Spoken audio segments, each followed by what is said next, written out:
This channel does not promote or promotion any illegal activities. All content provided by this channel is meant only for educational purpose only.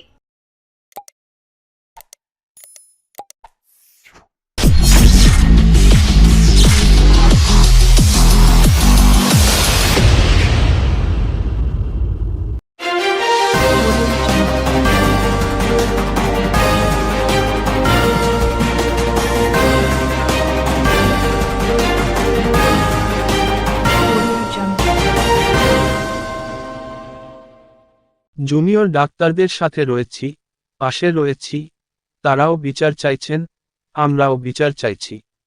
চুঁচুড়ায় তাঁত বস্ত্র মেলার উদ্বোধনে এসে তিনি এই মন্তব্য করেন হুগলির তৃণমূল সাংসদ রচনা বন্দ্যোপাধ্যায়। আর জি কর হাসপাতালে তরুণী চিকিৎসককে ধর্ষণ ও হত্যার ঘটনায় উত্তাল হয়েছে গোটা রাজ্য। নারী নিরাপত্তা ও বিচার দাবিতে জুনিয়র চিকিৎসকরা আন্দোলনে নেমেছেন। স্বাস্থ্য ভবনের দিকে অভিযানের ডাক দিয়ে টানা দুদিন ধরে অবস্থান বিক্ষোভ চালিয়ে যাচ্ছেন তারা।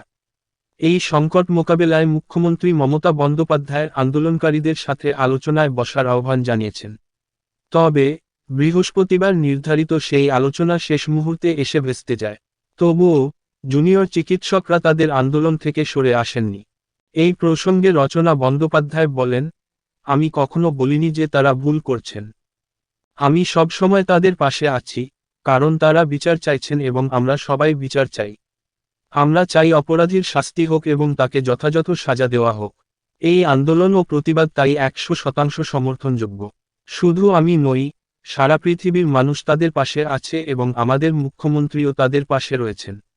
যদিও ডাক্তারদের কর্মবিরতির জন্য অনেক মানুষ ভুগছেন, কষ্ট পাচ্ছেন, অনেকেই মারা যাচ্ছেন এবং তিলোত্তমা শহরেও এর প্রভাব পড়ছে। সাধারণ মানুষের জীবনযাত্রা ব্যাহত হচ্ছে। তিনি আরও বলেন, তাদের কথা ভেবে দেখতে ভালো হয়। তাই আমি জুনিয়র ডাক্তারদের করজোড়ে অনুরোধ করছি, আন্দোলন থাকুক, আন্দোলন করুন, কিন্তু কর্মব্যবস্থায় ফিরে আসুন। কিছুদিন আগে মুখ্যমন্ত্রী মমতা বন্দ্যোপাধ্যায় ডাক্তারদের উদ্দেশ্যে বলেছিলেন, এবার উৎসবে ফিরে আসুন।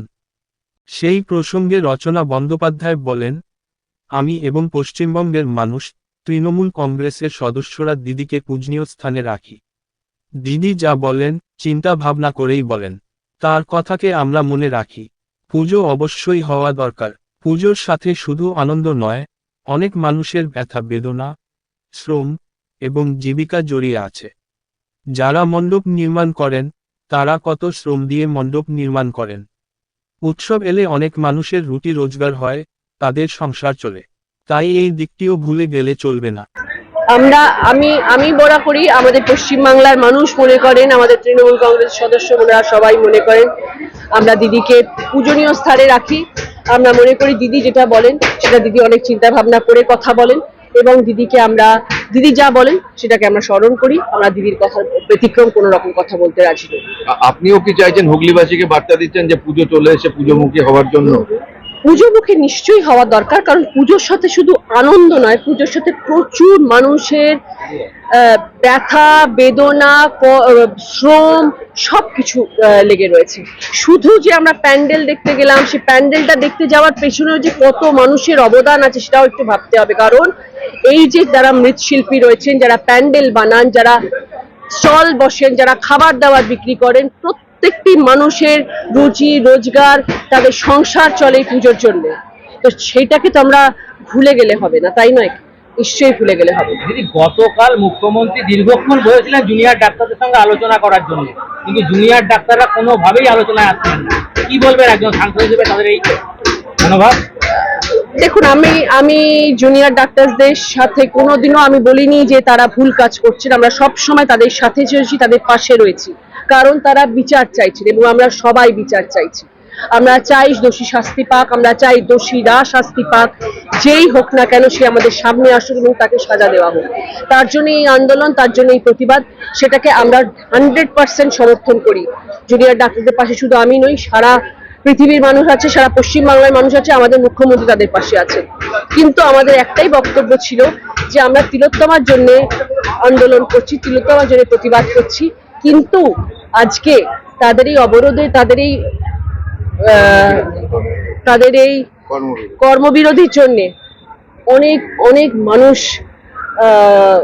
দুঃখ পাচ্ছেন, কষ্ট পাচ্ছেন, অনেক মানুষ মারা যাচ্ছেন, অনেক তিলোত্তমা তৈরি হচ্ছে, অনেক অভয়া তৈরি হচ্ছে, অনেক বাচ্চার বাবা মা মারা যাচ্ছেন, অনেক পরিবারের মানুষ চলে যাচ্ছেন।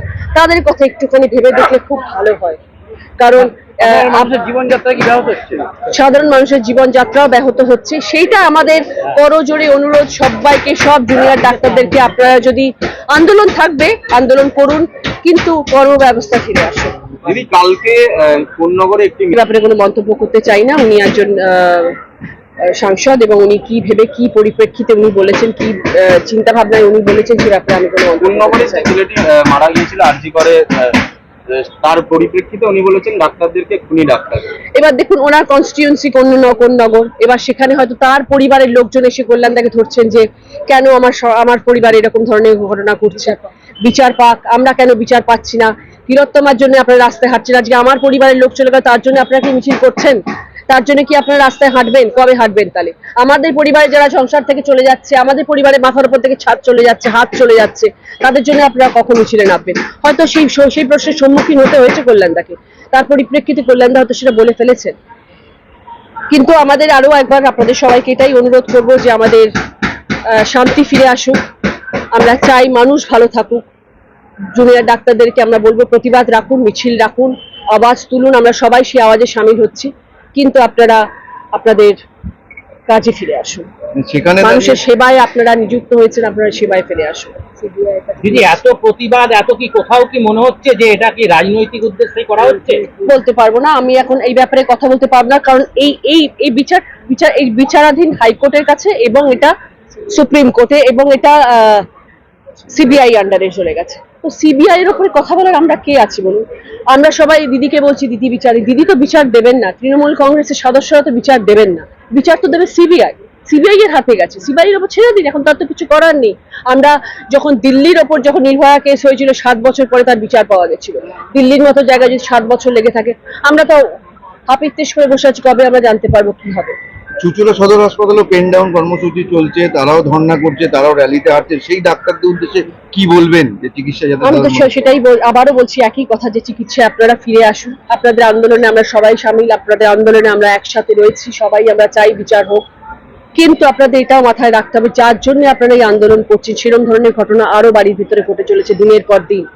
আজকে প্রায় 34 দিন হয়ে গেল, 38 দিন না 34 দিন হয়ে গেল, 34 দিন আজকে হয়ে গেল যে আপনারা কোনো রকম সেবা দিচ্ছেন না। আপনাদের মাথায় কোনো এক সময় কোনো জায়গায় তো মনে এই জিনিসটা আসছে যে আমরা কাউ সেবা দিচ্ছি না, এবং তারা প্রতিনিয়ত তার জন্য কষ্ট পাচ্ছেন এবং অনেক মানুষ মারা যাচ্ছে। বড়জোরে অনুরোধ যে আপনারা যদি মানুষের পাশে থাকেন তাহলে খুব ভালো হয়।